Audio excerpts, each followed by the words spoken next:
여러분, 안녕하십니까? 여디디아와 함께하는 하늘 은하수 라디오에 오신 모든 분들을 진심으로 환영합니다.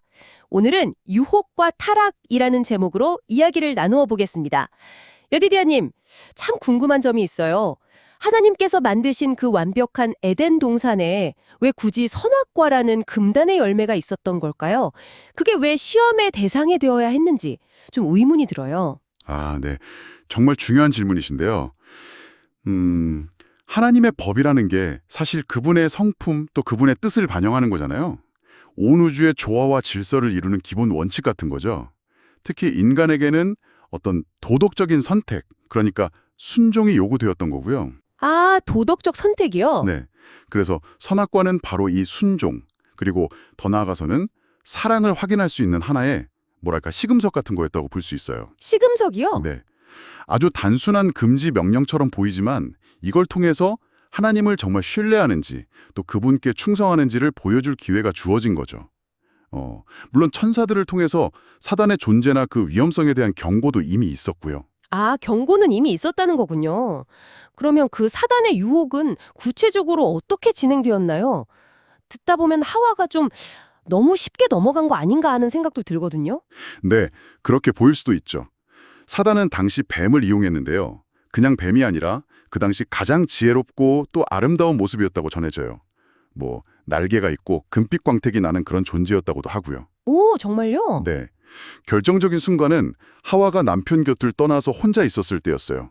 그때 아마 하와는 스스로 좀 악을 분별할 수 있다? 이런 자신감이 있었던 것 같아요. 경계를 좀 푼 거죠. 아, 혼자 있을 때 그리고 자신감이 있었을 때. 그렇죠. 바로 그때 뱀이 접근해서 하나님의 선하심을 슬쩍 의심하게 만드는 질문을 던져요. 하나님이 진짜 모든 실과를 먹지 말라고 하시더냐? 이런 식으로요. 질문 자체가 벌써 좀 이상하네요. 맞아요. 교묘하죠. 거기서 더 나아가서 아주 치명적인 거짓말을 하죠.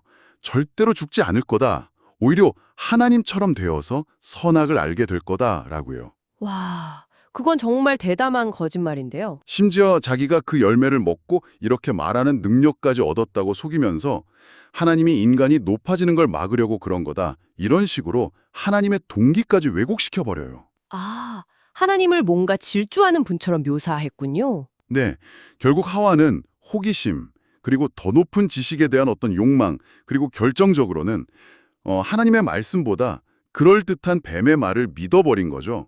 그래서 불순종하게 된 거고요. 그렇군요. 그럼 아담은요? 아담은 하와가 잘못했다는 걸 분명히 알았을 텐데 왜 그도 결국 같은 길을 간 걸까요? 아담의 경우는 참 마음이 아픈데요. 하와의 죄를 즉시 알아차렸어요. 그리고 엄청난 고뇌에 빠졌죠. 하지만 그는 하와를 잃는다는 걸 견딜 수가 없었던 거예요. 하와를 잃는다는 두려움이 네, 하나님께 대한 사랑이나 감사, 충성심보다 하와에 대한 그 애착이 더 크게 작용한 거죠. 그래서 하와와 운명을 같이 하기로 결심하고 또 보니까 하와에게 당장 죽음의 증거나 그런 게 보이지 않으니까 용기를 내서 먹어버린 거죠. 아, 인간적인 고뇌와 사랑 때문에 결국 안타깝네요. 이 단 한 번의 불순종이 가져온 결과는 구체적으로 뭐였을까요? 그 영향이 정말 어마어마했던 것 같은데요. 네, 결과는 즉각적이고 또 광범위했죠. 먼저 순결함의 상징으로 여겨지는 빛의 두루마기 같은 걸 잃어버리고 자신들이 벌거벗었다는 걸 깨닫게 돼요. 그러면서 두려움, 죄책감, 수치심 이런 감정들에 사로잡히게 되죠. 예전과는 완전히 다른 감정들이네요. 그렇죠. 그리고 이전에는 없었던 모습인데 서로를 탓하기 시작해요. 책임을 떠넘기는 거죠. 아담은 하와 탓, 그리고 또 하나님 탓까지 하고요. 하와는 뱀 탓, 그리고 역시 하나님 탓을 하죠. 관계가 깨져버린 거예요. 서로를 탓하게 되는, 네. 장기적으로는 어떤 영향이 있었나요? 장기적으로는 하나님과의 관계가 근본적으로 파괴되었고요. 인간의 본성 자체가 부패해서 죄에 저항할 힘을 잃어버렸어요. 삶에는 고통과 수고가 따르게 되었고 땅마저 저주를 받아서 가시덤불 같은 걸 내게 되었죠. 그리고 결국 죽음이라는 운명을 피할 수 없게 된 겁니다. 죽음까지요. 네.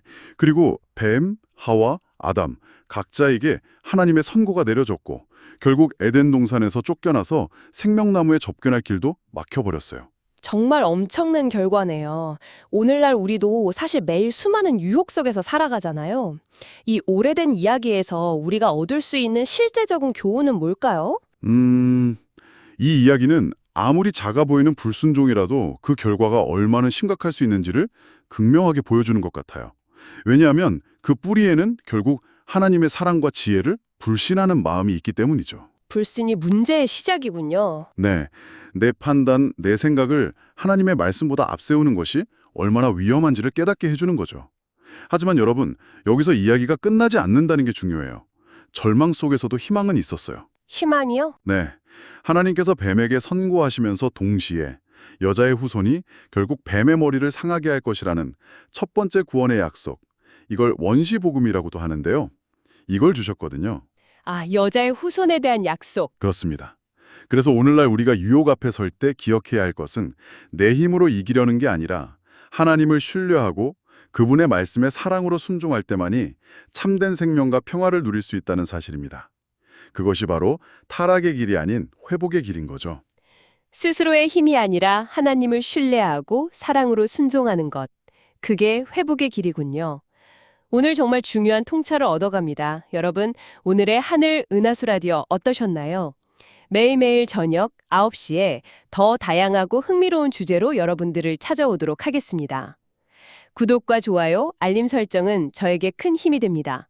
내일 다시 만나요. 안녕.